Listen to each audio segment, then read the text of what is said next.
This is the 31st Lap Podcast, recorded live in the studios of FingerLakes1.com in downtown Seneca Falls, New York. And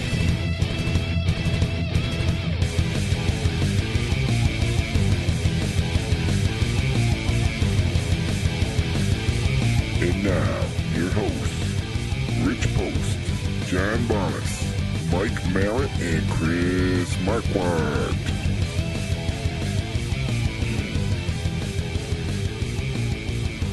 Good evening and welcome to the 31st Lap IMCA Modified Special. I'm Chris Marquardt. Joining me in the studio is Rich Post. We've got Rob Wilcox. Thankfully, Rich Post was able to make it. And then SuperFan Sunny also in the studio. I want to say welcome to everybody listening out there at home. We got all sorts of people in the live chat already. 35 people for the start of a show, which is probably a new show record. Rich, already assuming his position, texting away, not paying any attention to what I'm talking about. Welcome to the show. Sure I was. We Thanks started for with 35 people already watching it to start. We set a record. I was there. Okay. All right. Oh, boy. Everybody's all upset in the live chat. Took a couple tries to get our live stream up and running, but we've got it there now. So, once again, welcome to the 31st Lap. We're coming to you live from the lavish FingerLakes1.com studios in downtown Seneca Falls. Thanks so much for joining us. We're streaming live on FingerLakes1.com. Follow the links to see the show as it happens. We've got a little bit of a Chili Bowl recap. We've got all sorts of IMCA drivers on the docket for tonight. A little bit of extra time to go over with tonight. And then, of course, Sonny's going to give us a recap on the live event coming up on January 27th. Joining us in studio, Rob Wilcox. Rob, just want to quickly say thanks and appreciate you making the trip out. No problem, Chris. Glad you could make it, and there's all sorts of people that are shocked that Rich is here in the live chat. Hey, go screw. Listen, we had last week off. Nobody was here. I made the one before that. What do you want? It is true. Yeah, last week we did have the week off. We're back this week. Next week we're going to have Thursday off as well, and with the intentions of coming back on January the 27th from the Seneca Lake Duck Hunters Club in Dresden. It's right down there in Penn Yan, so that'll be exciting. We've got all sorts of drivers and stuff lined up for that. That'll be a good time. Sonny's going to give us a little bit more details on that. But first, the biggest news of the weekend, Kevin Swindell coming up with win number 4, his 4th straight in the Chili Bowl. Rich, I know you watched that intently. No, but I did listen to some of it and got some updates. And I only paid attention for Bomas' sake, and he's not here, so... I mean, it was a pretty entertaining race. Kyle Larson looked like he was in great shape, in terms of having an opportunity of winning that thing, and he, what can you say? He stepped on it, and yeah, that's my sense of disappointment right there, because he put on a hell of a show with the two Swindells early before he, as you put it, stepped on it. But I think learning experience for Kyle. I saw a lot of pictures of tires coming out of the Chili Bowl that just looked absolutely spanked. So, I mean, I got a pretty good idea. He went out and spanked that tire up the way they were racing, but put on a hell of a show doing it, and that's the point.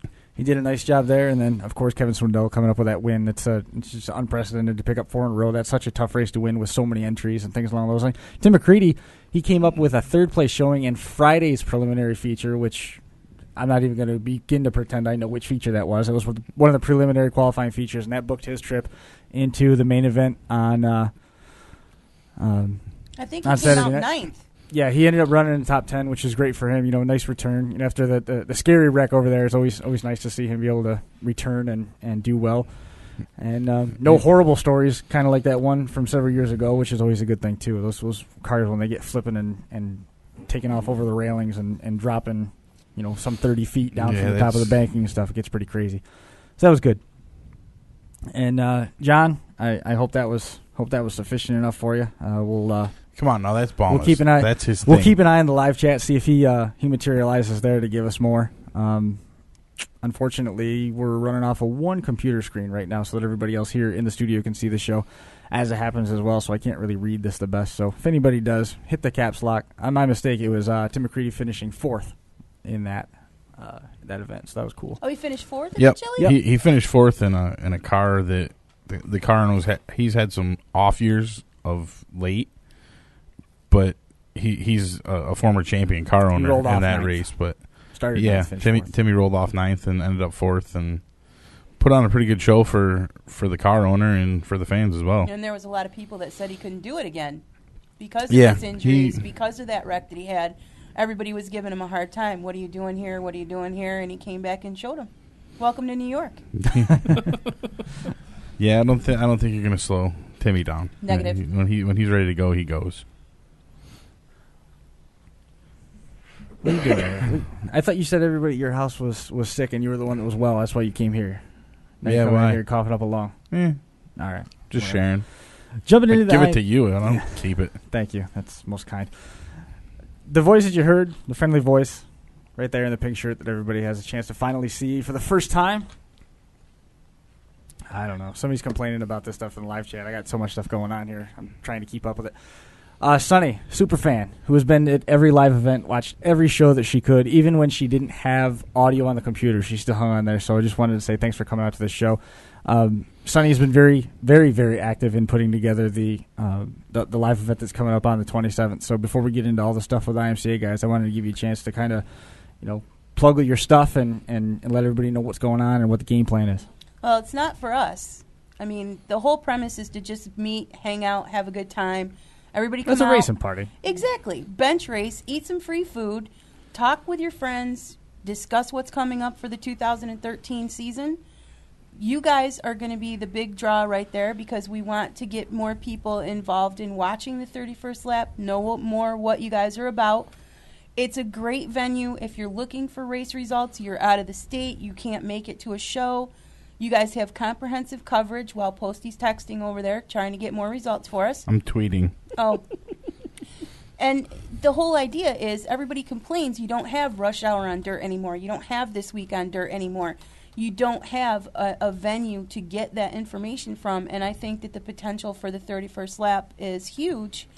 And to get more people out when they're not at the racetrack to see what you guys do, what you can bring, that kind of thing. And we're talking about doing, if there's enough people there, we're talking about doing some raffles. There may be some door prizes that we can give away. I think my co-host was looking for something that we could raffle off as a big raffle. Sure. That kind of thing. And basically it's just to get you guys out and meet different people so that they know what it's about. If you go to the track and say, here, put this sticker on my car, guys are like, what is it? And I'm like, well, it's Mike Mallett's show. And if you say Mike Mallett, they know who he is, obviously. If they've raced at a racetrack, Mike's announced that. He's a minor celebrity. Minor. True. But Minor. still, if you put that, everybody's sporting a 31st lap sticker. I think Posty and I covered every single car at Canandaigua last year. Didn't even ask some of them. Nope, just walked up, slapped Slap, right on the done. car. Thanks, guys. Yeah, and that's the premise. The premise is just to have a good time. It's Pro Bowl Sunday. Come out, eat some free food, do some racing, enjoy some company of your friends. Cash bar, $1.50 Coors Light pints. Let's rewind to go back to the free food portion. Is this buffet style free food? This is buffet style free food. I'm gonna make homemade. Chris, I'll be there early. Yeah. No parties. No parties that day. I'm gonna make homemade macaroni and cheese, and we're talking the real stuff, which Chris can't have with the flour and the real pasta in it. See how Part that of the goes? game. What are you gonna do? I have to make chicken wing dip because if I don't, Posty's more than likely liable to find a birthday party someplace else that day. Again, we were Quite told possible. 75 pounds. Well, I'm going to make a big chicken wing dip, yes, because my co-host actually takes the chicken wing dip and makes a chicken wing pizza out of it, which is actually, it's pretty good. Game on. Those guys, the Duck Club is actually going to donate a couple of turkeys that they're going to deep fry. And, of course, there'll be your chips and dips and veggies and dips. And somebody had gotten a hold of my co-host Rich and asked him if they could bring something. Sure, bring a dish to pass, bring your friends. Grab some Jamoke walking down the road. I don't care. Bring them out. Have a good time. The more the merrier. I'm thinking 300 people. My co-host is thinking 50 is going to be good. I'd like to see a nice round figure somewhere between that. Jesus, 300. Well, We're gonna have to get Mallet a personal bodyguard. I mean, being a minor celebrity and all. Well, he's definitely going to have to polish his head for the day. If you're looking for a nice round figure, Rich will be there. Don't worry about Yep, round figure.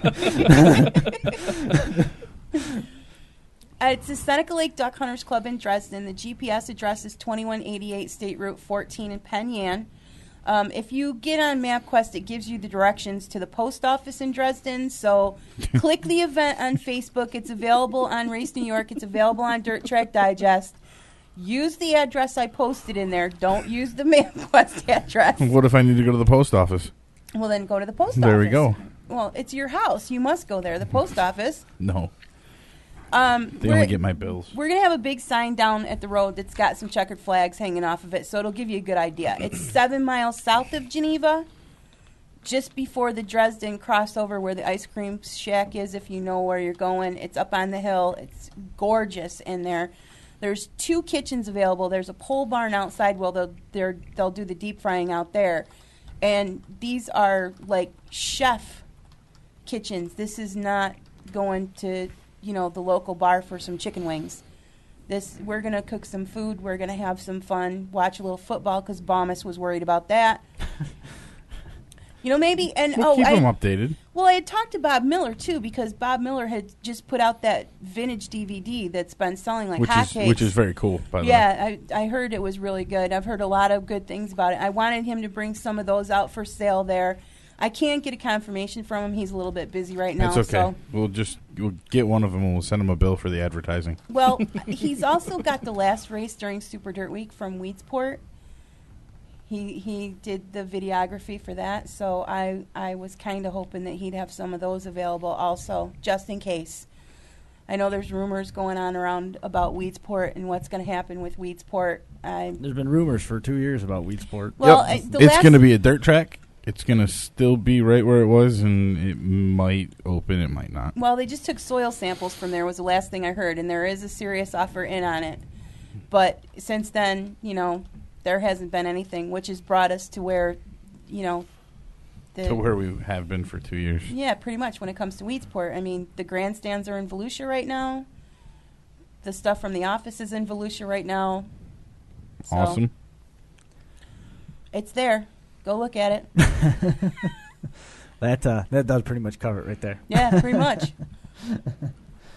Yeah, I think what's also impressive is we have 52 now people watching live. We're about 10 minutes into the show, and we got to credit the IMCA guys. The IMCA guys have been doing a great job of promoting that they were going to be part of the show, and we're going to jump right into that now. Do they know that they're now part of the show every week? Well, that works for us. You just got to keep bringing people. That's okay. It's funny you should do that. Joining us now here in studio, who's going to be here for the duration, and we got to say thanks to Andy, of course, for helping put this whole thing together.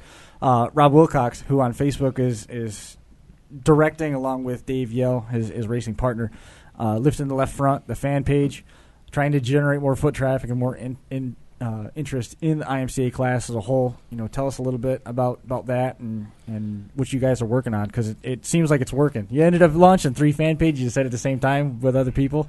Yeah, it was kind of interesting at the end of the season this last year.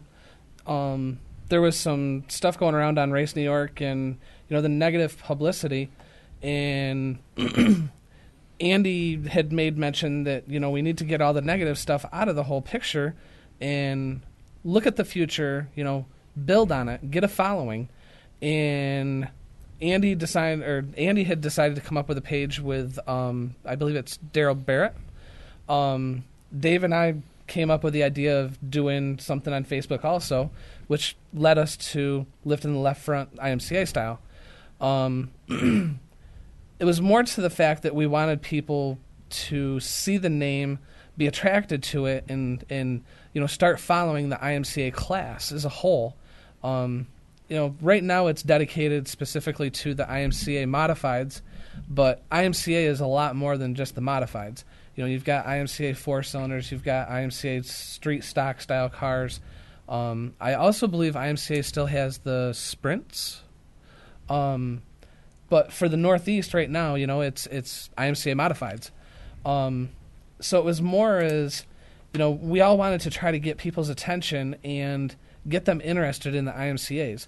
Show them what we do, show them what we're about. And not only that, it's about some people looking for some sort of a crossover as far as going from class to class. We do have guys that are crossing over to the IMCAs from the Modifieds.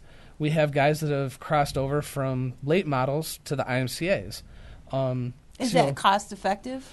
It is. It is actually cost effective. If you look at the cost between, for example, a modified versus, I should say, a dirt modified versus the IMCA modified, you have a bad wreck in a modified, and it's $1,000 night. You have a bad wreck in an IMCA, and it's a trip to the junkyard. Does that present other issues above and beyond? I mean, trips to the junkyard at this point is hit or miss. I mean, there's a lot of scrapping. For a while, the price on scrap metal was just ridiculous high. So, I mean, are you guys finding that getting the parts is becoming more difficult? Is that a challenge to keep it affordable? Yeah, it is. It's becoming a challenge, but it adds to the the reward, because if you can find the parts, you have a secret stash basically. And everybody, I don't care what racing class you're in, you have a secret stash. Honey hole. Exactly. And everybody knows I have 6 of everything on whatever race car I'm racing. So usually I'm several people's secret stash or honey hole, as Chris said.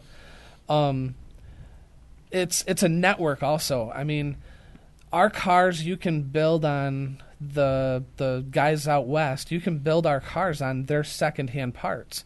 You talk about Jimmy Gustin.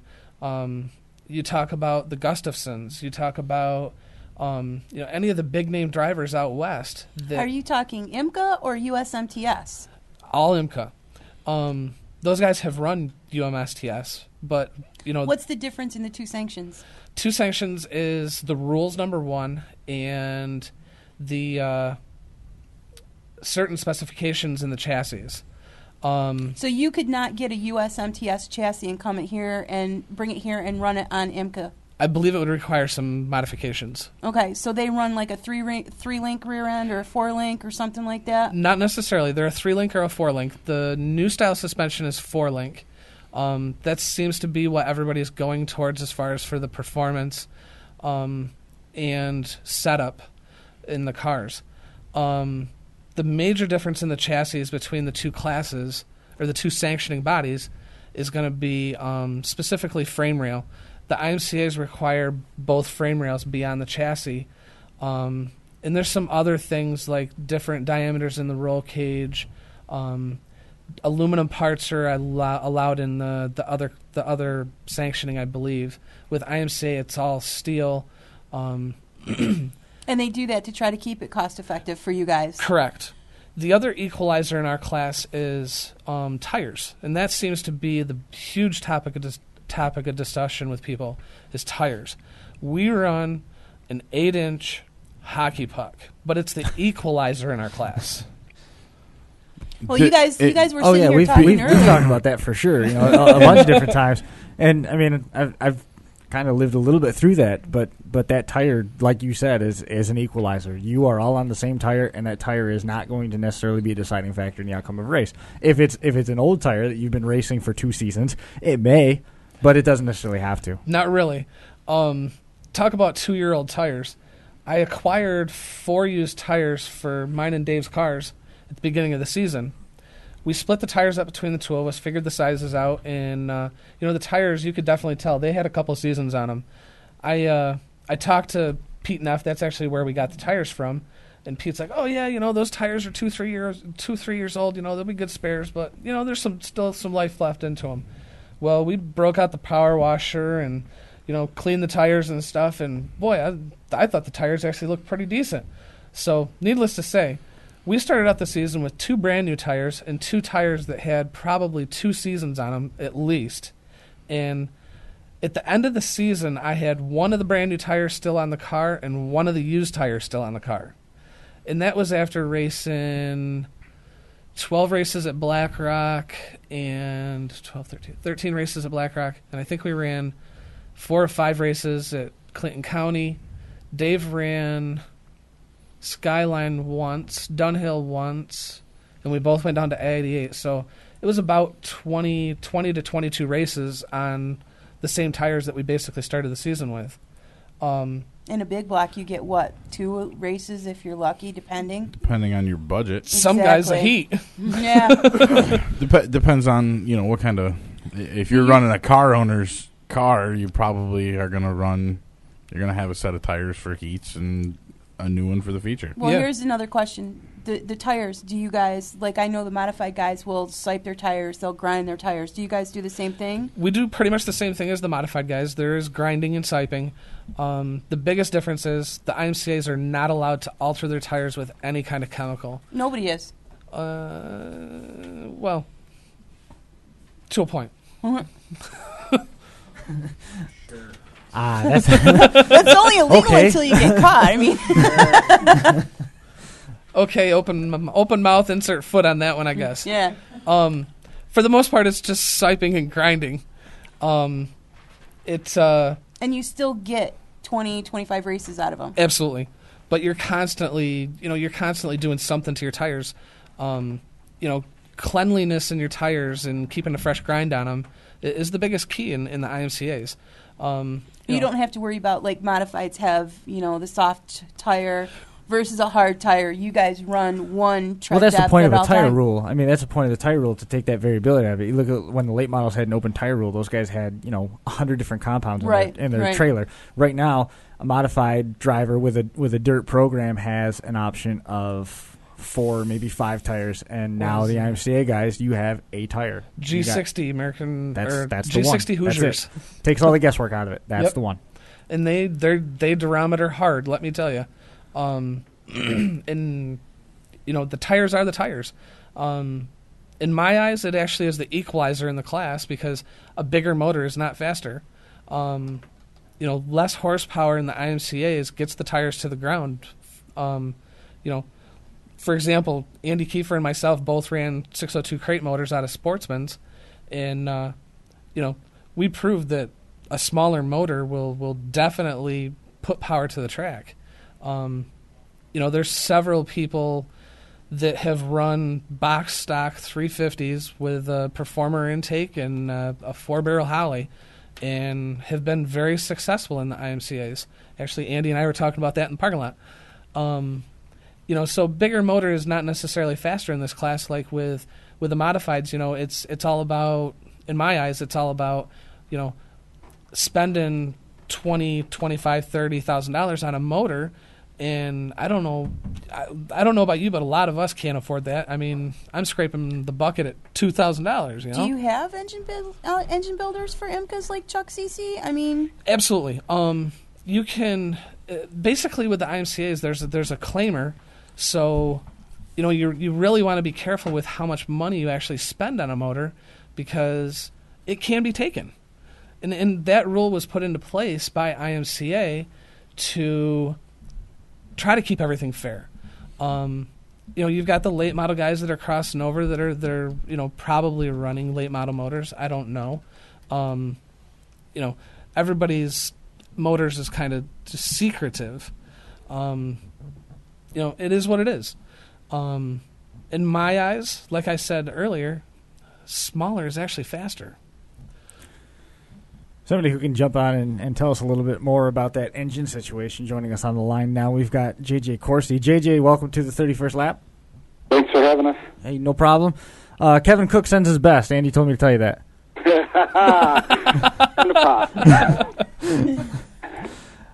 We'll have him on a little bit later on, but I just wanted to get some thoughts from you. We were talking a little bit about the engine claimers, and Rob was telling us a little bit about smaller may in fact be better in terms of displacement and putting power down. What are some of your thoughts on it? And tell us a little bit about the IMCA class from your perspective.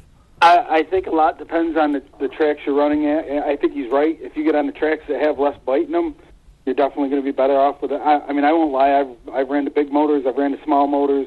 I've ran everything in between. And I've always had the best luck with a 358, just a decent 358, 450 horsepower, all anybody needs to get the job done. I've had the advantage of driving just about everything around here. I've been in big blocks and late models and street stocks and pure stocks, and they're all good classes and they're all good drivers. But I'll tell you right now, IMCA Modified will make a person a driver. They're by far the hardest car that I've ever wheeled. Absolutely. Now, is that just the nature of the construction of the car? Having to run the way that the frame and stuff's oriented. Is that just a nature of the car? Is it a tire combination? Is it a power combination? Or I think it goes back to what Rob said earlier. You guys were talking about, we got a harder tire and more horsepower. I mean, just hooking up 400 horsepower if you're not on your game with setups is a tough chore. And if you can get the power down, you're that much better. And I think that's why the class is as good as it is it's a lot more driver input than people give the cars credit for. Somebody just popped up on the live chat and said that in the United States, under the IMCA banner, nobody filed any claimers. Is that that's true? Does that mean that everybody trusts everybody that they're racing against, or are they afraid to be in turn then claimed themselves? I have a different opinion than most on that. To me, IMCA screwed up when it used to be a $500 claimer, and I would think, in my opinion, when they raised the claim price to $1,200 or whatever it is now, they opened in my view they opened it up to bigger motors, and now I think it's just a point where anybody that's finishing on the lead lap's probably got $3,000 in their motor, and they just don't want to give it up. And I really think it's as simple as that. I'm sure there's guys out there running big motors, but I just don't think people want to give up what they're running because they know what they got. Rob, I mean, is that the case? Kind of, sort of. I'll kind of reference back to that, JJ, with the bigger motors. For example, my teammate Dave, the other half of DNR Racing, the other half of Lift in the Left Front. The motor that Dave finished the end of the season on was literally a claimer motor, and it was built on what I would call one hell of a budget. We as a team have made do with very little money. Our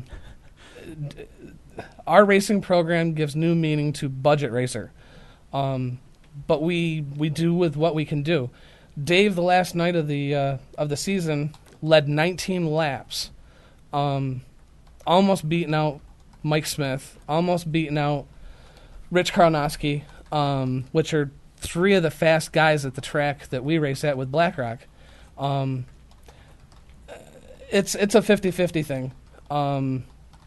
You can put the money into your motor, but I still feel that less horsepower is getting to the ground with a less horsepower motor.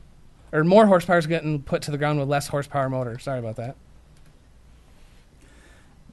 I agree with you, but you guys also got a pretty slick surface you race on too, so you guys definitely don't want the big motors. But yeah. You're right. You're right. You don't need. Totally agree. You don't need to have the big motor and the big money to get it done. Right. It's kind of the same way at Clinton County, for example. That track has, unfortunately, it has a lot of bite at the beginning of the night, but it does slick off. Dave and I did really well with what we had down there. Again, it is what it is. A lot of the guys at Clinton County I know are running really big horsepower, but there are some guys that are running, mediocre horsepower. And you definitely could tell who was who. It's kind of, what do I want to say? It's to each is his own, I guess you could say. I agree with you as far as the horsepower mark, in between 400, 450 definitely is about the place that you need to be at. But, it's give or take a couple horsepower, put it that way. How did 2012 go for you, JJ? I mean, where did you end up finishing in terms of your season goals? Did you hit everything that you wanted to do? I started out 2012 with no intentions of racing because I didn't really have the money to freshen my stuff and get a car together. I started out the season running a car for Joe Miles at Brewerton, and we pretty much led the first 4 weeks. We led a lot of laps and just didn't have the money to put tires on the car. We were racing on tires that were 2 years old, and I didn't have no money, and Joe didn't have no money. So after 4 or 5 weeks, we just parted ways. And I actually sat out most of the summer, and then I jumped in Brian Van Tassel's car at the end of the year. Yep. And we went out the first night. We were running fourth and broke a pole bar, and then we won 2 weeks in a row. And then we went to the Turbo Blue and had a good shot at winning that, and got caught up in the jingle early on, got a flat tire, come back out, and was coming up through the field, just run out of laps. And then we went to Black Rock and ran there and had a decent showing. So, I only raced 8-9 times, and we got a couple wins, and I look forward to this season. I'll have my car back out and everything ready to go with all fresh equipment, and plan on running 2 nights a week again, and hopefully doing the series races this year. Sounds like a busy season coming together. Yeah. And you go back to the 2-year-old tires. How'd those work, JJ? Well, the tires were good for about 10 laps, and then they were absolute junk. I mean, that's, I know you can get away. The tires do last a lot longer, but I don't care what you race. Bottom line is you can't beat fresh rubber. That's just the way it is. Absolutely. Absolutely. But it just goes to show that you can bring life back to the old tires. We like you said, the first 3 or 4 weeks at Brewerton, we led laps, and we were a top 5 car every night there on 2-year-old tires. It can be done. You can still be competitive with them. I really think, we had one night there that I really thought we should have won, but the tires just went downtown on us, and we were terrible for the last 5 laps. Or I think we'd have won that one if we'd have had newer tires. But that's the nature of the beast. I mean, I think honestly, I don't think you have to put. If you can afford to put a couple rear tires on maybe once every 10 races, I think you're golden. I really think that's more than enough to get through the season. Absolutely. Yeah, just you're not going to argue back with your 2-year-old tires? I'm not even going to No? I'm not even going to argue because he's absolutely right. 10 races, if you could put 2 new tires on, absolutely, you'd have a rocket ship. That's where with the modified, with the dirt modifieds, those guys are putting brand new tires on their cars every 2 races. Some of the guys are putting brand new tires on their car every race. Like we said earlier, that's the equalizer between the classes. Tires. It continues to be a recurring theme both with you guys in-house and when you guys are outside and we're talking about IMCA Modifieds. It continues to come up. Yep. It's crazy, when you look at that.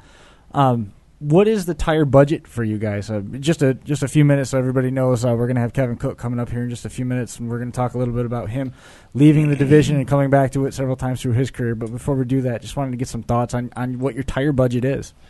I would have to say tire budget for Dave and myself. We would like to start the season again with 2 fresh tires, 2 used tires. This year we've actually already started budgeting tires. To start the season, I'd like to start with 8 tires in-house between the 2 of us. Probably 4 to 6 used tires in-house. You're looking at about $100 bill per tire. It's going to depend. Hopefully we don't have any cut downs at the beginning of the season so that we can try to bank a little money. But that's kind of to be figured out, JJ? I'll start the season with 8 new tires, and pretty much probably every 5 or 6 races we'll put a set of rears on it. I'm coming to your house for your used tires. Come see me at the track. I usually end up giving them away to guys that need them. I don't have a problem with that. You got it. I'll be in line behind Andy. Phil Yaw just said he's figuring about $800 a year per car. Easily was his tire budget. And, we hope to get Phil on a little bit later on. I'm glad he's in the live chat. If he's free, we'll get him on the line a little bit later on. JJ, any last thoughts? Anybody that you want to mention on the car before we let you go? I just got to thank my dad and my wife. They're big supporters. My sister Debbie supports me a lot, and just my family and my friends. I got a strong group of friends and family behind me that really make it happen for me, and I appreciate that. I got to thank other like Terry Knobloch and some other guys that let me jump into a big block here and there and race for them, and I run some sportsman stuff here and there. Thank them guys for letting me do that. I like to get my feet wet and play with everything, so works out for me. But that's about it. Looking forward to being back in racing. I missed it this year, and I look forward to being back in an IMCA and hanging out at the tracks with all my friends. And when Kevin gets on, tell him I send my love. We'll let him know. We'll be sure to let him know. Thank you. Thanks for making some time. I appreciate it. There goes JJ Courcy. And coming up here in just a few minutes, we're going to close that line down and open up the next so that we can get Kevin in here. We got, Brewerton saw a lot of change with the IMCA division. What was the impetus behind that? I have no clue. Just going to leave it right at that? Andy should know. Andy races there. Well, I don't think Andy wants to get wrapped up into this a whole lot, do you? Just to fill in a second while Kevin comes back. Andy, yeah, that's hot. Why don't you bring that right up to you? Just kind of tell us a little bit about what went on over there at Brewerton. What went on at Brewerton? We had a fairly decent year. There was a lot of, we'll say, wrecks and bickering, for the lack of better terms, and that kind of relegated us to running last in the features for most of the season. As everybody knows, IMCA is on a slick track, puts on a tough show. We slip and slide a lot. It's hard to gain any traction and momentum. And it kind of just spiraled down from there. Right. As the season went on, later on in the season, they actually did start moving us up in the order a bit, and we did put on some better shows at that point. The one time we did ran first, we put on a great show, and I think we only put on one caution maybe the whole night. Right. That's one of the things that continues to come up in the live chat. We've got one gentleman who I'm not sure if he's beating up on the division or if he's got some legitimate questions, and he can be as mad as he wants that I called him out like that. He's a hater. Yeah. So why is there such a contrast between the IMCA style cars that you see running at Volusia or in the Midwest versus the IMCAs that you run here? Because UMP Modifieds, USMTS, and IMCA are completely different sanctioning bodies with different rules. I asked those same questions myself. And I think we went over that on Race New York, and some of the things that we were talking about on there is to get an understanding about them. You can all go run together, but you have to pass tech in one area, correct? Yeah, I think part of the problem is that if you look in the big scheme of things, IMCA is relatively new in the Northeast. I don't know the exact amount of time frame, but I think it's right around 20 years or so. So we're still a new class. Guys are still learning. You do have guys, Kevan Cook, JJ, Mike Smith, a lot of those top guys, Eddie Seitz. There's bunch of them. Chris Fleming. Chris Fleming is in here, I believe. They all have a handle on Matt Roberts. Yeah, they all have handles on these new cars, the 4 links, and they're getting them wound up, and they know how to go. Meanwhile, you got guys like me and Rob, and there's 100 of us out there that are new and learning these types of cars. And as JJ said, they are the hardest types of cars to drive. And, I think a lot of it has to do is we're still relatively new in this area. Joining us now on the line, make sure that we got the line. Looks good. East Region IMCA Modified Champion, Kevan Cook. Kevin, welcome to the 31st lap. Thanks for having me. Not a problem. JJ Courcy, hopes you had a good day today. Yeah. Well, Kevin, thanks for making some time for us here. Welcome to the 31st lap again. I just wanted to get some of your thoughts on the IMCA division and kind of tell us a little bit about your career, because you've been one of the drivers that has moved out of the division and back to the division, out of the division back to the division, and you always seem to come back to the IMCAs. I've pretty much been in IMCA since 2001. I came from 4 cylinders. This is pretty much where I've been since then. Seems to be where we all started. Yeah. 4 cylinders at Brewerton for probably 4 or 5 years, and it got to be where it wasn't fun anymore, so I decided to buy an IMCA, and that's where I've been ever since and had a good time. Tell us what it means to pick up the East Region Championship with the IMCA division. It's a pretty big accomplishment. I'm not sure the exact number of IMCA Modified competitors in the nation, but I think it's somewhere around 3,500. And I believe out of the top 20 in the nation, there was 3 from our eastern region, from New York State in that top 20. Wow. Tell us a little bit about how your season went. I mean, it's not an easy path to come up with a championship when you're running against that caliber of driver, and you're racing against people that you may not have even had the opportunity to see firsthand. Tell us a little bit about how that season went. This year I was trying to make sure that I had a lot of fun at it. I tried to keep the points out of my head until about August, when I knew it was coming down to the end, and I was leading the region, and I had to beat Mike Smith, pretty frequently to stay in front of him and not crash. The last night at Brewerton, we had a bad night. We lost the championship by 1 point there. We got in a crash that, just was a freak thing that couldn't be missed, and overall we would have finished 4th in the nation if it was not for that 1 point. Well, that's why they run the whole season, right? Yeah, that's true. You know, that it's my mistake to race that night. I should have probably settled in better than I did and learned a lesson. Tell us, one of the things that's come up is the IMCA Modified here in New York and the love of the division, whether track promoters do or don't give the division the respect that it deserves. And I just wanted to get some of your thoughts on that before we open up the floor a little bit and get some of Rob's thoughts on that as well. There's like always an argument thing. I mean, it's just so new to the region. I don't know if it's they don't give us enough respect or there's not enough people that really love the class yet, except for the people that are in the class. People that are in the class are diehards for it, and then some people are in between, and then there's some people that don't like us at all. But I guess it's the same with any class. There's some people that are trying to help us get along. Walt Allen is a big supporter of the class. Absolutely. He got him to come on at Black Rock, and he would. I know he would like to get the IMCA stock cars around the region too. But I think it's a work in progress. You have to get a couple tracks to want to do it. But IMCA is a great organization. Point Fund, they pay pretty well if you do good in the region. They offer a lot of contingency products, even if you don't get cash. You know, like a free intake or a free bell housing or something of that sort, which really helps somebody for the next year get ready for the season. Spruce up kits.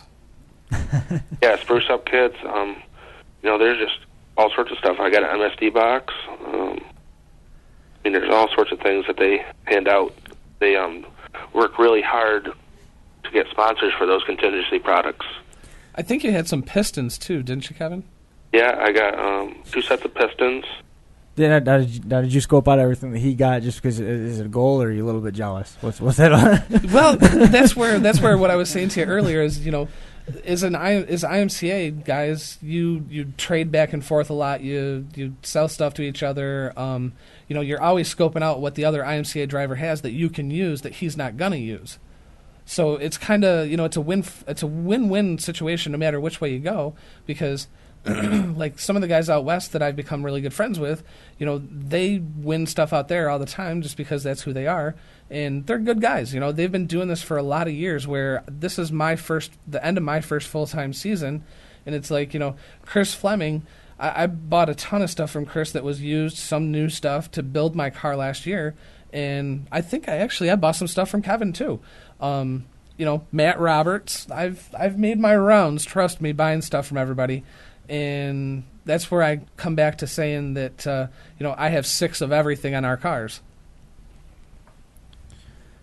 The live chat's all over the place here. I'm trying to keep up with that in addition to running everything else. I have a question. Yeah, go for it. When JJ Courcy was on, he said something about running the series. Is there an IMCA series of events that is very popular for you guys that gives you extra contingencies, gives you extra money, like the Super Dirt Series, the ROC Modifieds, those kind of things? In the IMCAs, it's actually the Empire State Series races. We had, 2 of those at Black Rock last year? There's a couple of them over there. No, we had two Empire. Yeah. There was one the opening weekend, and then actually one final weekend. Yeah, that's right, because Yeah. we raced we were in the foot of mud because it had rained and all that stuff. Yeah, okay, there were 2. We did... there were Empire Series races at Black Rock. There was Empire Series races down in Clinton County. There was Dunhill 2. 5 Mile had a few. Skyline had a couple. I-88 had a couple.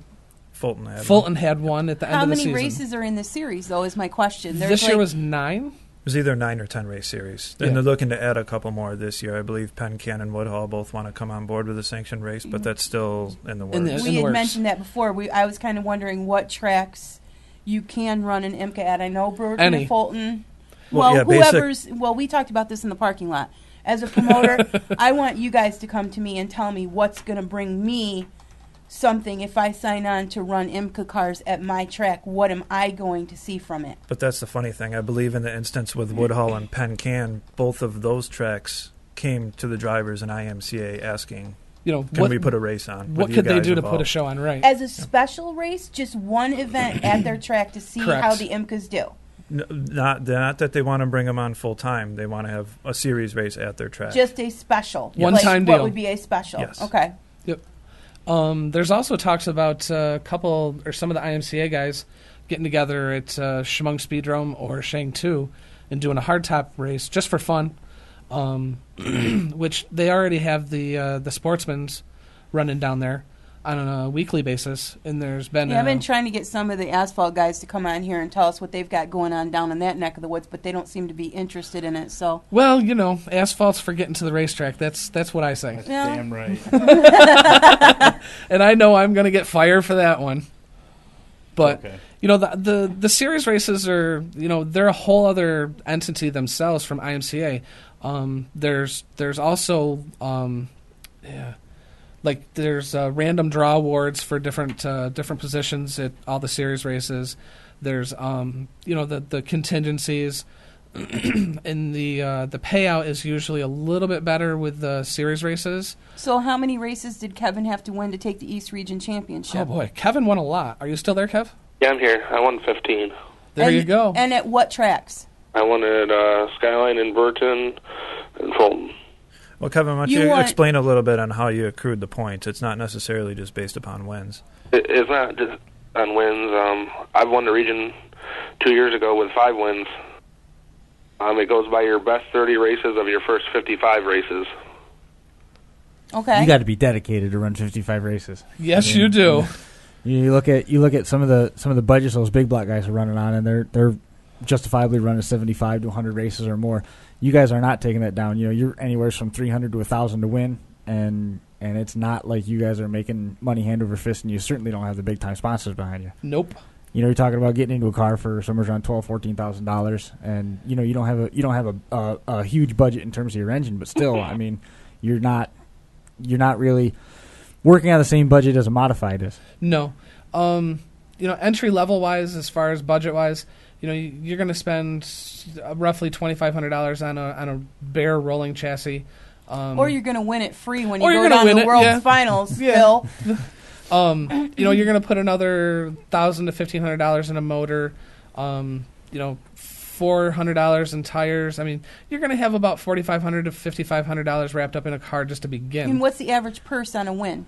Average purse is $300 to $400, I think it is. To win. What's the payout? Kevin would know better. I don't ever win. Me either. Kevin, what's the incentive to run an IMCA Modified versus running something like, say, Dirt Sportsman?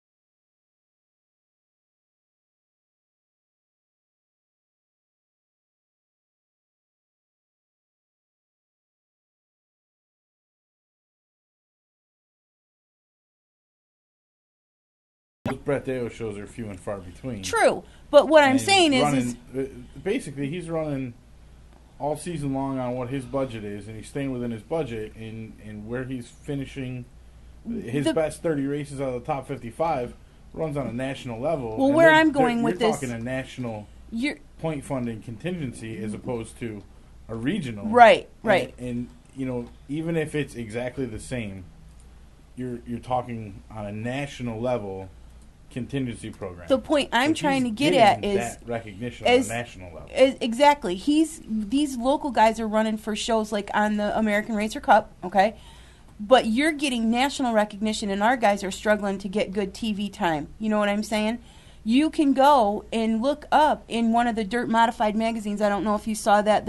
There's a Dirt Modified magazine that covers IMCA, USMTS, all that stuff. Dirt Modified. You can look up in there, and Kevan Cook's in there. Oh, absolutely. And my question, basically, what I was getting to is, if you have all these contingencies, do you get tire contingencies? Is that making it easier for you guys? Some of the races, I believe they do have tire contingencies. Is that correct, Kevin?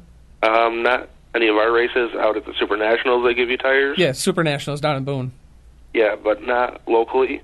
But, all the contingencies make it easier for me to race. If it isn't something you can use, you could put it on eBay or Race New York or something to sell it and generate some cash for parts you do need. Or That sell is- it to me.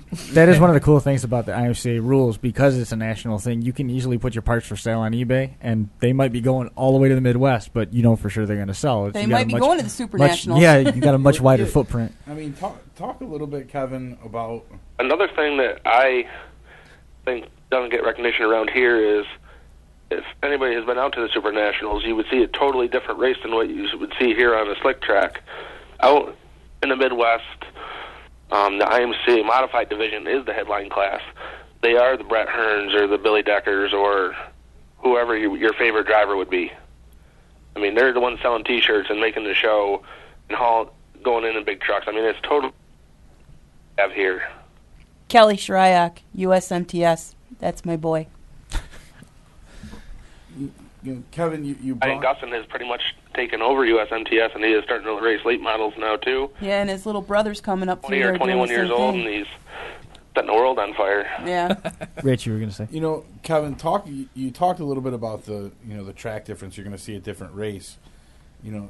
I guess for me, I'm a Northeast Modified snob, I guess you'd go with. That's what I grew up on. That's what I watched. Right. And I've always sat back and watched. You totally just ripped off Johnny Gibson's sprint car snob. You just ripped him off totally. When he says it right, he says it right.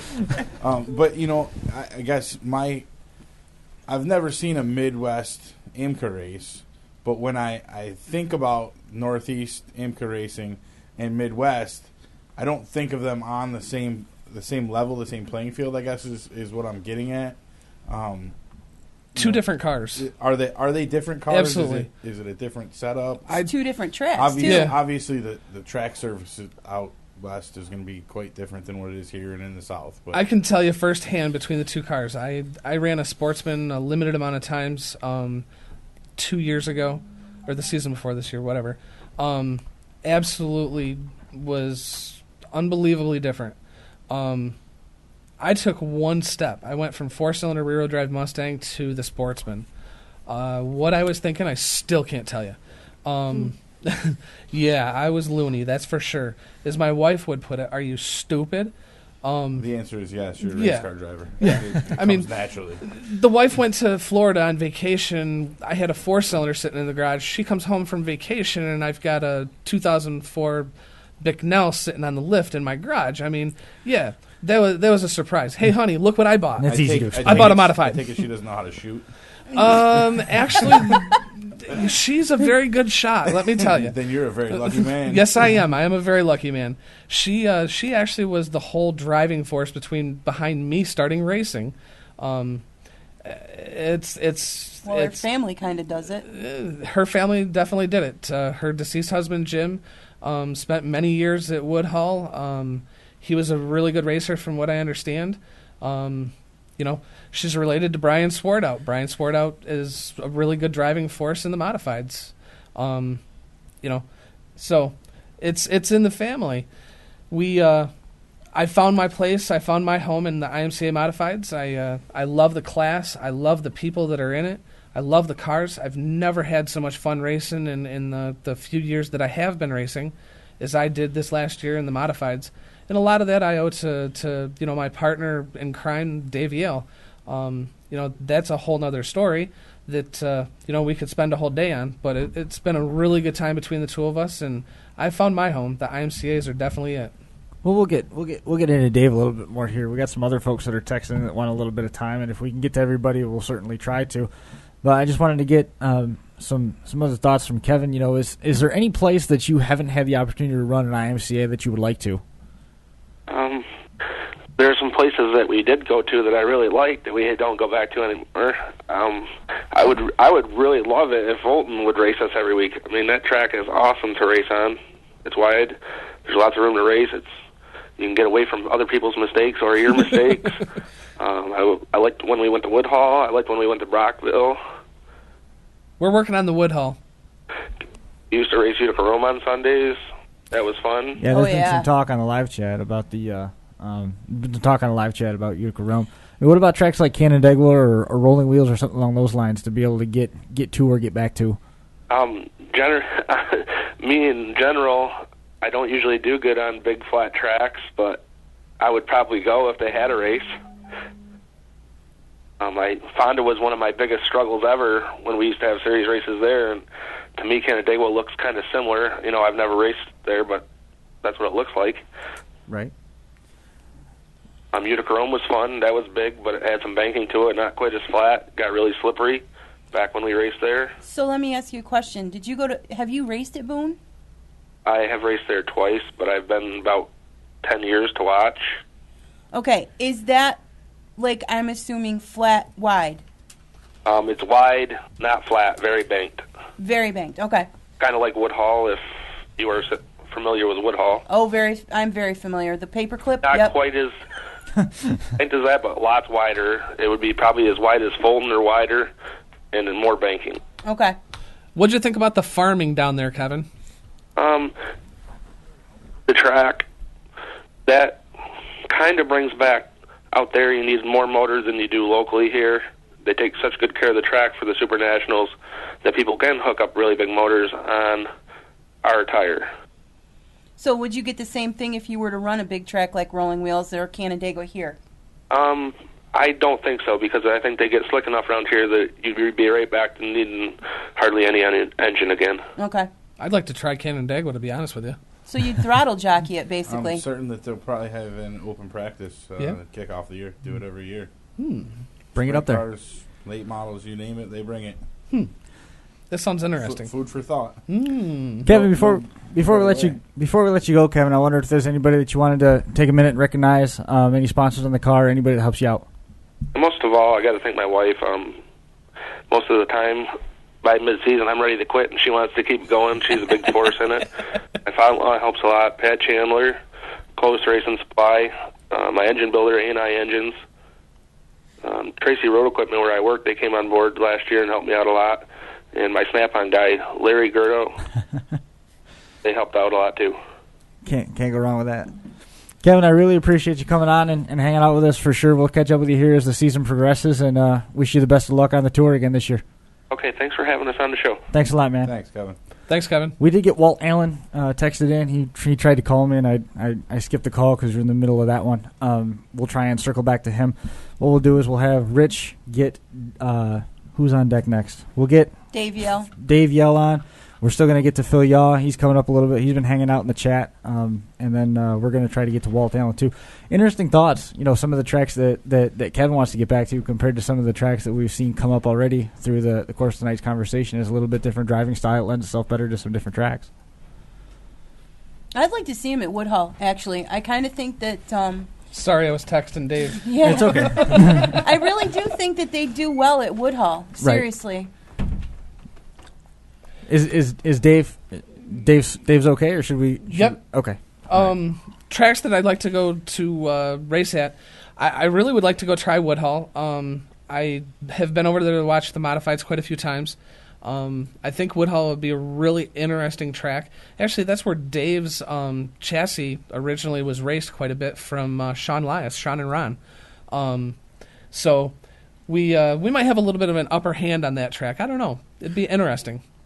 Another track that I'd like to actually go to race at and try out anyways would be I'd really like to see Canandaigua. I'd really like to see the cars get up there. Well, I'd like to try that. Rich is right. They're going to have an open practice. You bring the car there. Who knows what will happen? Yeah, absolutely. Well, another one of the great things about the class, too, is as long as the track is sanctioned and they're running IMCA cars, you don't have to change a thing. You can just show up. Right. And our next closest, besides New York and Pennsylvania, you're going to drive out to Michigan. There's 2 sanctioned tracks out there in our eastern region that, you know, if you have an IMCA, show up and you're legal. And it gives you leeway. You can, like Kevin going to Boone, you can literally travel anywhere in the country. I'm curious to know, what do they tech? Do you get teched before you show up? What do they check on your cars? Absolutely, they tech the cars before the races. Certain tracks tech certain things. Certain tracks are a little bit more sticklers on other things. Specifically, they're checking tires almost nightly. They're checking rear ends to make sure that you're not running a quick change like the UMPs can. Mm-hmm. You've got to run a solid rear end that's not a quick change, not aluminum. The other thing that they tech on quite regularly are the wheels. You have to have IMCA sanctioned wheels. Which are steel, aluminum? Steel wheels, but they have an IMCA sticker on them, and you can actually, I believe there's some tracks out west that actually scan the sticker to make sure that it's a legit steel wheel. Around here, the guys, they just look to make sure that they have the IMCA stickers, check the tires, make sure they're G60 tires, they're not a UMP tire, they're not a knockoff Hoosier tire that was run on a street stock or something like that. Even the cost of the steel wheels alone for the IMCAs, I've found them brand new as cheap as $45 a wheel. Absolutely. The wheels are a lot cheaper. The downfall is, you have to have the IMCA sticker on them. So you do have to be a little more frugal when you're shopping. The wheels for our cars are quite readily available secondhand. I mean, Dave and I ran on secondhand wheels pretty much the whole season. You find deals, you buy them. And we can ask Dave a little bit about that now. Dave Yehl on the phone, also partner in crime, as Rob Wilcox mentioned just a little bit ago on the Facebook fan page, Lift in the Left Front, a dedicated IMCA program. Dave, welcome to the show. Hey, thanks for having me, guys. What's up, partner? Hey, what's happening? We're here. Yeah, I see that. You guys are looking way too comfortable in those chairs. You could have been here too. Listen, he's been working in the shop all day. It's not that comfortable. I'm comfy on my couch in the home right now. Well, I just wanted to get initially some opening thoughts from you, Dave. Talk a little bit about running the IMCA division and what the season was like. Well, actually, this year it was actually pretty fun. This year, purchasing the Sean Elias mount was quite an adventure in itself. Just getting and hoping that we would have superior success. Well, that didn't quite happen because these cars are quite different. It's a lot like driving a street stock and a late model all in one, and so it took us a while to kind of get a learning curve through, but we started getting pretty good towards the end of the season. So hopefully next year we can actually talk about a whole bunch of wins and everything, that all the success that we had. So, but this year we made it through the season, and the car's still pretty straight, and we had a pretty good time doing it. One of the things that has come up a lot in the live chat, and this is something that Dave might be able to go a little bit more into, is that the class, even though it's so universal, doesn't get a whole lot of tech attention. Is that the case, or do you feel like you guys are fairly well teched, or are you guys treated as a support division and hammered harder than the main event classes? Well, as far as the teching goes, there's not that much to really tech us on. I mean, our engines are open. I mean, we can run anything as long as there's no aluminum parts in it. And the rest of the cars, they look them over pretty decent. So, as far as the teching part of it, pretty satisfied with that. They do a pretty good job at that. And it should be as such with the tour racing. They check us over real good, and if you can make a tour race, you've done something pretty special, because 9 times out of 10 you get the best of the Northeast racing those races. So you're racing pretty much. I mean, Kevan Cook, Mike Smith, Chris Fleming, Matt, and his father. These are the guys that are winning every week, and these are the guys that are running for the Northeast Championship. These are the guys you're running with, and Eddie Seitz and his brother. These are all great guys. So it's pretty cool. I mean, running the class is awesome. I would really like to see some of these tracks recognize the class for what it is, but like they were saying, it's really new, and you can't have the Northeast Modifieds and the IMCA Modifieds all in the same package, because they're two different cars, and it's a love of the area. I mean, people love their modifieds, and it's unfortunately not the IMCA's, but we're coming. We're getting there. Absolutely. Where does the IMCA car fall in terms of all the different divisions that you've raced? I mean, is it among the top? I mean, is it one that you're taking it because that's what's available at this point? Where does that car fall? I would say that the IMCA Modifieds should be, as far as the Northeast goes, the Northeast Modifieds are dominant in this area. The thing of it is I don't think you could say that there's actually 3,500 Northeast Modifieds out there, whereas there is 3,500 IMCA Modifieds. True. So as far as an entity, the IMCA Modifieds are superior. I mean, there's no doubt. We're the biggest sanctioning body on dirt, if I'm not mistaken. You're absolutely correct. Not only the biggest, but also I believe IMCA is older than NASCAR. Yep. As an organization, they're new to the area, probably like we said earlier, only about 20 years in the region, and they're all the same. You look at some situations like they had at Utica Rome, where at one point they were running a feature because there wasn't enough cars to run heats. They would run that before intermission, and now there's a couple tracks that have sort of gotten on board and begun supporting it, and you'll have to see where it goes, but it is going to take some time. Hey, Chris, ask Dave how many classes he's raced in his career.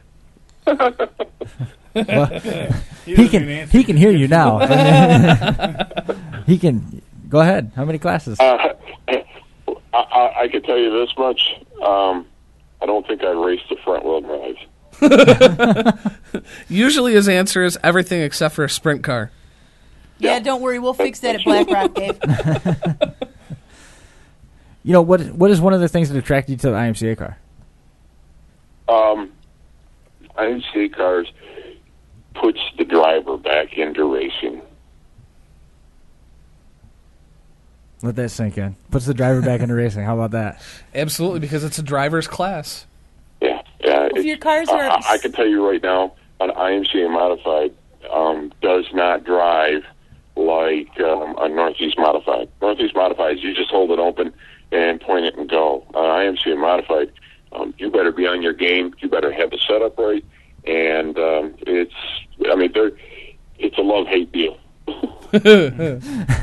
Well, we've seen that firsthand. I mean, not isolating just tonight, but boy, the live chat is still real busy. We've been at this for about an hour and 10 minutes without a break and without lifting at all. We're still hovering right around 40 viewers, and there have been people going back and forth. And if nothing else, you can say the people that like IMCAs are passionate for it, and Absolutely. the people that don't aren't shy to remind the people that like the IMCAs. It's a love-hate relationship, and we love it. You spent some time in the sportsman car. How does that budget compare from the sportsman car to the IMCA? Well, unlike Rob, I actually enjoyed running the modifieds. I ran a 358 modified for probably 3 or 4 years. I ran the Sportsman's for 4 years. I really enjoyed them both, and it's just I like running the open wheel on dirt. As far as the difference between the two, night and day. Big time night and day. It's more like when I was running my BRP car. It handled an awful lot of the same characteristics, and I really enjoyed running the BRP car. Yeah, that's what I was going to ask. It seems to me that the IMCAs handle more like a late model or even a limited late model than they do a modified. Mm-hmm. Yes, exactly. So what would you prefer? Would you prefer a different tire setup, or would you prefer to have more power? Oh, we got all the power we need. we could have unlimited amount of power. But how are you? But you can't hook that up with a little tiny patch like you got to hold it down. Yeah, I would love to see a different tire, but you know what? If I had a different tire, then I'd have to build a better motor, and that would cost more money. So if I was going to do that, I would go into the UMPs. So I guess I probably could live with a tire. I mean, it's a hard brick, but it's definitely the equalizer of the whole bunch. What would happen if IMCA decided to change their tire rule to a softer compound? Well, that's their prerogative. I mean, I guess if that was what it is, then I guess that's what we'd run. We'd all be in trouble. Well, Yeah, no. I mean, the thing of it is if IMCA went to a softer tire, engines would come into play more. Definitely. And I think you probably would see, maybe the illustrious claim would come into play more, but I don't think you get as much attraction to it as you do now. So you think the harder tire actually makes people want to drive these cars more? I think the harder compound tire allows a guy that doesn't have the best of everything to run competitive and possibly have a chance to win. Because it's his skill, not the car. Right. Well, it sounds like you're Absolutely. saving money. I mean, the harder tire is going to last you longer, so you're not going to have the tire budget wrapped up the way that you would other places, Well, too. I didn't necessarily mean saving money on the tires because they're probably going to be right around the same $100 bill every time. The question I have is the guys are saying that it's harder to run that hockey puck on a slick track, especially if they're running third or fourth in the program, like most of the tracks are running them. And it seems to me if they softened up the tire just a little bit, you might see, quote-unquote, what us modified mavens would call better racing. Right. We're not necessarily able to see in the cockpit of that car where you're wheeling it like Tony Stewart at the Chili Bowl. Right, but you know? you got to take into account, too, we're 84 drivers in the Northeast out of 3,500 drivers in the country. We're very small. Our slick tracks, in comparison to the rest of the country, IMCA is not going to put a softer tire on just because of us. I'm just being theoretical when I say that, though. If Dave was saying that you don't need a bigger motor, but if they went to a different tire, a softer compound, would you see guys building bigger, more hefty power plants? Absolutely. Definitely. Yep. And would that take away from the driving skill of the guy behind the wheel? Yeah. Yes. It would take away from the allure of the class. Yep, absolutely. Yep. I was hoping that was another person that was knocking on the door, but I think that was just an advertisement coming in there. So Send them a bill. yeah, Dave, we appreciate you coming on. I was wondering if there's anybody on the car, if you want to make any mentions of the Facebook program before we let you go. Yes. I definitely want to thank my wife, Crystal, for putting up with me being out in the garage all the time and each and every weekend going out and playing. I got to thank Silver's Auto Sales for helping me out, and Rob helps out a ton, and everybody that basically supports the class. I got to thank them because of the fact that if we didn't have the support that we have now, we wouldn't be on the 31st lap. We wouldn't be expanding to different tracks, and we wouldn't be getting the exposure that we're getting right now. So it's I definitely want to thank everybody for putting up with us. We sure appreciate it. We're gonna catch up with you here as the season goes on, and definitely keep getting that lifting the left front information out there. Be sure to share that on the 31st lap page on Facebook and get the word around. Awesome. Will do, guys. Have a good night. Thanks a lot. Thanks, Dave. See you back at the shop. All right. Bye-bye. All right, there goes Dave Yehl, another one of our IMCA drivers. We're going to probably go the direction we're going to get Walt Allen on the phone. Phil's still there. I think he's going to be free for the next little bit, so we'll catch up with him here in just a few minutes. But before that, oh, look at that. I did it again. Left the open seat. I do that way too much. When Rich gets up and walks away, I just leave the chair. And you always do it with me. I do, yeah, because nobody else leaves. And it leaves such a big void. I mean, come on. Kind of interesting take on it, comparing the Sportsman to the IMCA car. That was kind of neat, getting that perspective of it from Dave, and for the BRP for that matter too. Yeah. Yeah, back when I first got into racing, I had actually picked up a modified chassis from Ryan Bay, and that's when the crate engine first came about, and that was my first intention, was to go crate racing.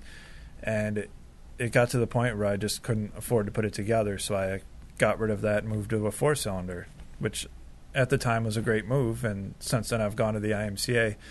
My main question at the time was what cost for a Sportsman versus the IMCA. And what everybody had told me was it's going to cost you the same amount to get into the same car for either class. Your tire bill and your maintenance is what is going to differentiate the cost for each class. And that's ultimately what it boiled down to. And that was coming from both Sportsman guys and IMCA guys. Right. So it was a pretty balanced approach from different individuals. And that's a fair way of looking at it, too. They're saying, look, up front, to put the car in your garage, it's going to be the same, but to run it for the full season, you're going to be spending more on the sportsman car. Right. Huge cost factor difference. Yeah, and you're also looking at only $300, $500, maybe $1,000 when you win. When you win is the top end. And that's, I mean, I got to imagine it's got to be a heck of a challenge around a 55 race schedule, $300 at a time. Well, it brings you right back to that spec tire. You have so many guys that can run Hoosiers or American racers, different compounds here, there, that, and the other. Yeah. I mean, it just, that alone makes more sense. Well, what I like about the IMCA class, too, is the creativity. And not all the cars look exactly the same. You have some variances here and there. And also, too, with the engines. You can put a 454 big block in the car if you want and go race it. Or you can put a 400 small block. Or most guys run 383s and 355s. But literally, for the guys that want to build their own engines in their garage, that don't want to be locked down to rules and constrictions, you can be creative with what you want to run. Absolutely. And, getting back to the chassis thing that you were talking about there, Andy, you've got several builders in this area, or fabricators in this area, that are starting to build IMCA chassis. One right off the top of my head is going to be Pete Neff out of Newfield, Pistol Pete, Pistol Chassis. Yep. He builds a chassis that, there's a bunch of them out there, does a really good job. A new and up-and-coming builder is going to be Mike Smith, Wombat Racing. And, Mike has a lot of wins in this area. Mike has a lot of experience in this area. It's going to be very interesting to see what Mike's chassis will do in this area. Matt Roberts has started building. And Matt Roberts. There's a street stock guy that builds street stock chassis down near Binghamton. I believe he started building IMCs as well. Nitro chassis. Nitro, yes. Nitro is an ROC street stock that is absolutely incredible. Huh. 3L Racing, Rich Green, and Kevin Boynton is that's a Nitro chassis, and every race I went and saw them at, except one at Black Rock, that kid won. Wow, that's cool. Just want to welcome to the 31st lap now for his first visit, Walt Allen. Thanks for joining us. You got that on there? Yeah, I got her on. Well, you got to talk up. No, we're having some trouble with that one. Oh, there we go. All right, we'll hang in there with that. Hopefully that connection will stay together. Walt, well, I appreciate the interest in coming on the show. Just wanted to say welcome to the program and get some of your thoughts on IMCA's. All right. Well, hey, thank you for having me on. You got it. Howdy, Walt. And welcome to everybody. And I want to thank Kim. She's really been a supporter there in IMCA and all the other classes. She's got her finger on the pulse of Central New York racing, so that's good. No, not really. It's good for who, Walt? I mean, yeah, for who? I was sitting there listening to everybody tonight and seeing that you had, 40, 45, up to 49 viewers at times, and this is really good. Well, I appreciate that. We talked to Rob Wilcox a few times. I've talked to Andy there a couple times when we were getting the negative stuff out on the internet. I lost you. No, we're still here. We're still here. You still got it. Gotcha. You're fine. Okay. And so, it all worked out where we were getting some, positive things out there for people, which is what we've needed. For the promoters, for potential sponsors, for even, if we hadn't gotten some positive stuff out there, I doubt we'd be on the 31st lap. Absolutely. So that's Hey, Walt. some of the things is to get, more out there. IMCA, like they said, has been in this area about 20 years. The first track, I believe, was Brewerton, then Skyline, then there was Can-Am, and there was Woodhall, and 5 Mile Point. It's grown. A few tracks have dropped them. A few tracks are looking to get them back again. Right now, most tracks are averaging 10, 12 cars. Well, how did you get involved with IMCA? IMCA, not IMCA. Oh, yeah, IMCA back about, I think it was back in the early 90s when I first went to work up at Skyline. I was a photographer up there. Got to meet Sean Lias and Donnie Alvord and Doug McCain, and I think there was a few other guys that weren't into. We had no local guys. They were all travel. Everybody had to travel an hour and a half, 2 hours to get to a racetrack. And a couple of local guys decided, hey, let's look at that class. It seems economical, cheaper, and fun. And so some friends of mine got into it, and I started following it. And I'm a big supporter of IMCA. I feel that it's going to be one of the premier classes as soon as the Northeast Modifieds becomes a touring event only.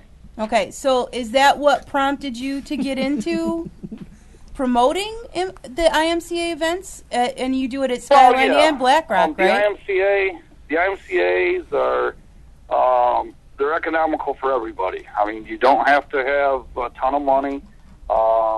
The one tire rule and the engine claim rule has kept it an economical class for the most part. And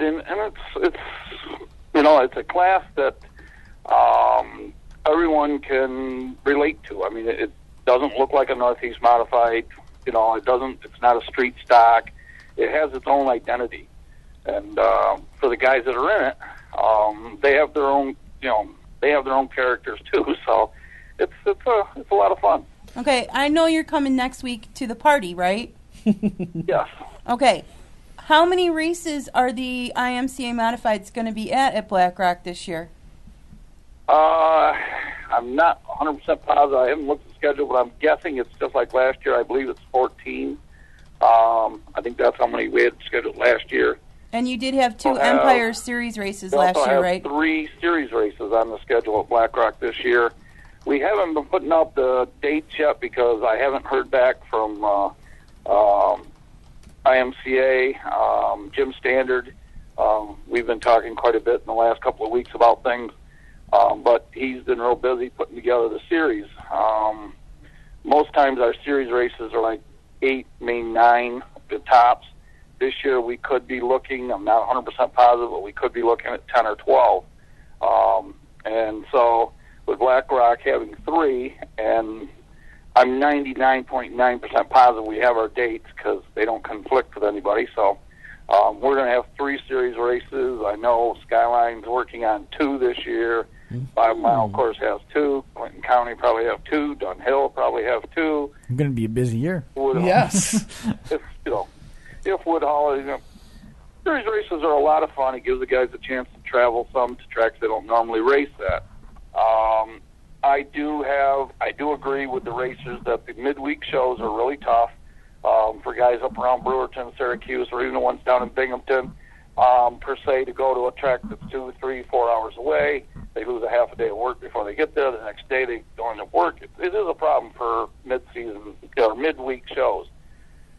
But then again, if they do get 12 shows, maybe you don't have to make them all and still can be in the top in points. Maybe you can pick and choose which races pay the most. Maybe you can, it'll be more of a choice for the drivers. Walt, has there been any word on a new Eastern Regional Director yet? No. In all actuality, I don't foresee one being appointed or elected or chosen. I'm not 100% positive of the selection process or the hiring process for that position.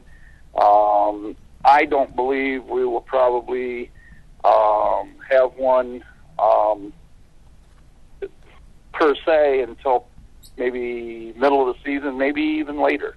I know Jim Standard, who is the regional, he's the track liaison between IMCA or between IMCA and all of us. He's going to be in our region quite a bit. They really want to fill that position with someone who I feel is more of a promoter. That position needs to be a promoter's position and not so much, I guess the wording, you say regional director. I always thought that should be more of a promotional, a regional promoter for IMCA rather than a director. And I think that's what they're looking at, and they want to make sure they get it right. And so, each track has their own tech people. Each track has at least 3 or 4 drivers who have been involved with IMCA for numerous years, and they watch themselves pretty closely. I mean, it's a pretty guys that race IMCA. They're different from street stocks. They're different from the big block modifieds. They're a different group. So what you're saying is BlackRock is dedicated to the IMCA class this year. They're offering them 3 more series races. Sounds like there's 3 more races in general for them, correct? Well, I know that we have the 3 series races that are all going to be held on nights that, like the first one is March 30th, unless we have a foot of snow on the ground, of course. Right. So the March 30th date is a definite one. Our next date for a series race is June 16th, which is a Sunday, which will not interfere with any other tracks, which would be a good draw for them. That's also one of the sportsman specials, correct? October 26th, which isn't on anybody's toes because of the way the schedule is this year. And I know 5 Mile will be doing theirs, and Skyline's series race is Memorial Day weekend, another Sunday show. So, and being able to work at 2 tracks that have IMCA works out really well, too, because sometimes we can throw specials together. And it's just, IMCA is still growing. It's been here for 20 years. It's still growing.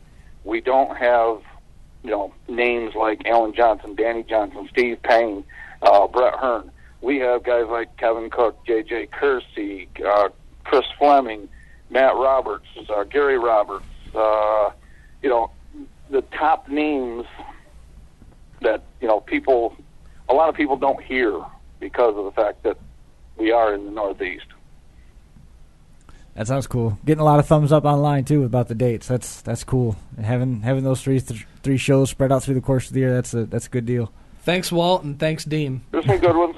There's going to be some surprises, too, I think, this year at whether or not the Woodhall materializes or Penn Yan materializes, or if, say, a race happens to pop up at a track such as Thunder Mountain. Ooh. Or somewhere else. You never know until it's done. There's a lot of talk, but I know that IMCA is still growing.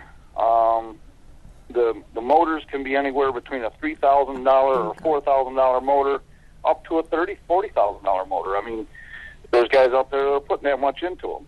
The tires, it's the equalizer. That's what we tech the hardest, is the tires, because of the fact that you can't groove them. You can sipe them, but there is no grooving. You can grind them. I know that's just started in the last 2 years. Before that, you weren't even allowed to go out on the asphalt and warm them up because then they were no longer used for racing. Right. The no aluminum. We walk around the car and you take a magnet and you stick it all over the motor and make sure there's no aluminum on it. As far as front clips go, they're a stock front clip, basically almost full framed, full side rails.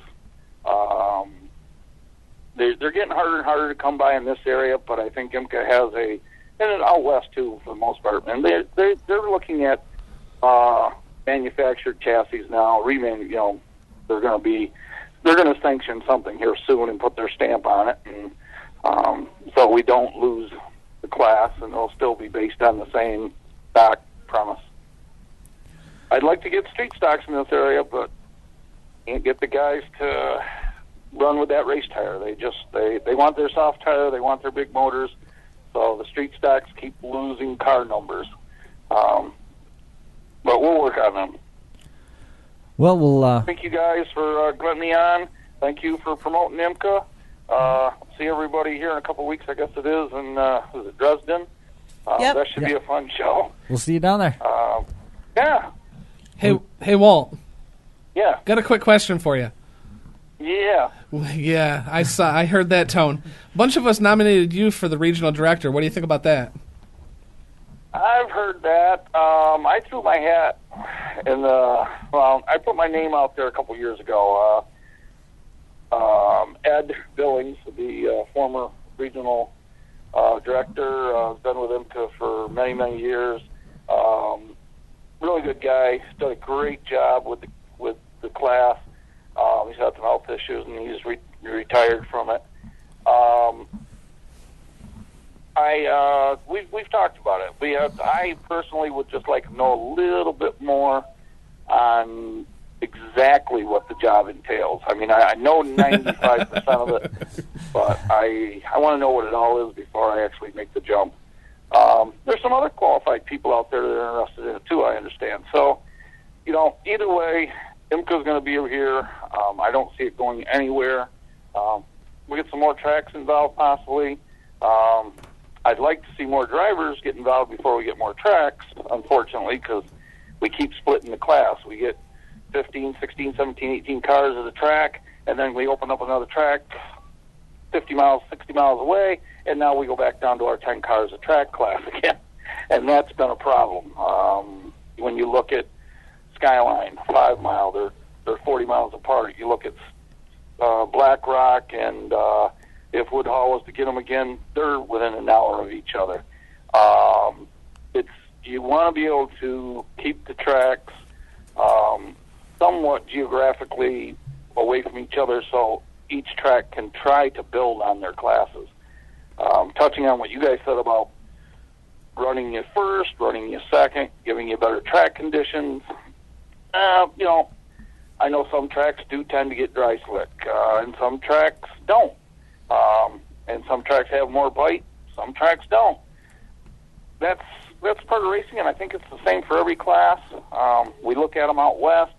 Some of the big guys in the modified say, well, you slick up the track with your hard tires. Well, you know what?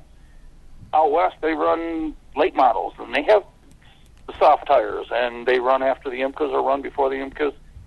It's just, it's racing, guys. It's not going to be the same.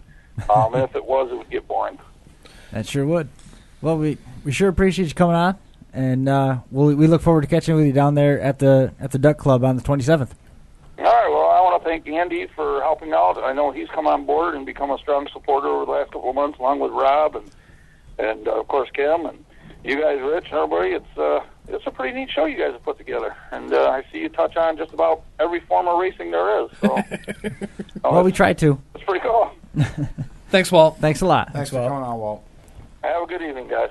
You too. All right. Well, I got to apologize to Phil Yaw. I owe him an interview because we've got the guys from Upstate Hoops outside already. Chomping at the bit. Yeah, I thought we were set up to get a little bit extra time tonight, but it doesn't look like that is going to play out. There goes Walt Allen. We sure appreciate him making some time and coming on the show. We tried to get to everybody. It was a packed show. Again, Phil, I would like to apologize to him because we had tried to get him on here. You know what? If I think he's coming to Dresden. He's upset. He's upset. We'll get you in, Phil. If you want, dial him up quick. Yeah. Run out there and just check with him, see if we can get a few more minutes and dial Phil up quick, and we'll go from there. While he's doing that, I wanted to bring up something else.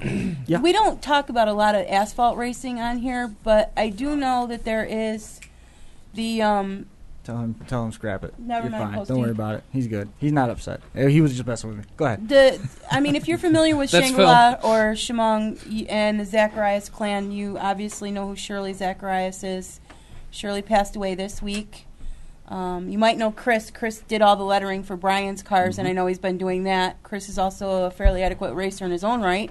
His mom passed away, and I just wanted to offer condolences to the family. Yep. It's been a tough winter. It has been a tough winter. So our wishes go out to the Zacharias family. That I think we've pretty much run out of time for everything across the board. We appreciate everybody being part of the IMCA Modified Special here on the 31st lap for J.J. Courcy, Phil Yaw, Kevin Cook, Rob Wilcox, Dave Yehl, Walt Allen.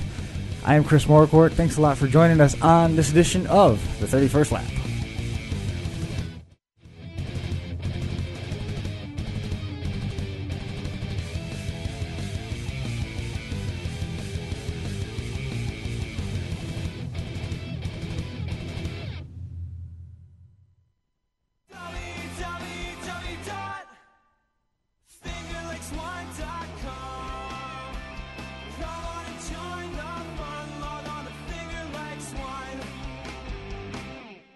www.fingerlakes1.com